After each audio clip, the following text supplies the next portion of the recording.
একটি শোক সংবাদ, তুমি ইন্তেকাল করিয়াছ। ইন্না লিল্লাহি ওয়া ইন্না ইলাইহি রাজিউন। মৃত্যুটা মনে হবে স্বপ্নের মতো। এই তুমি স্বপ্নে আছো, তুমি স্বপ্নে মারা গেছো, কিন্তু তোমার মা বাবা ভাই বোন তারা কাঁদতেছে কেন? তুমি এই কথা ভাববা, ব্যাপার কি, তারা এত কাঁদে কেন? তোমার ব্যথা অনুভব করবা। হয়তো মা বলবে, বাবা তোমাকে কম্পিউটার কিনে দেওয়ার কথা। বাবা চিৎকার দিয়ে বলবে, আমার সন্তান একটা প্যান্ট একটা শার্ট চেয়েছিল, সেটা না নিয়েই সে চলে গেল আমাদের ছেড়ে।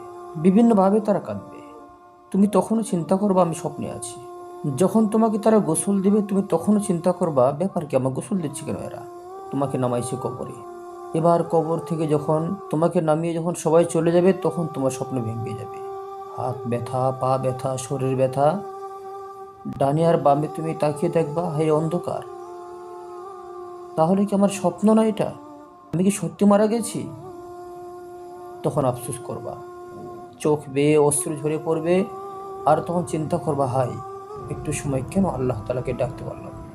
কিন্তু ভাই, তখন আর কোনো লাভ হবে না।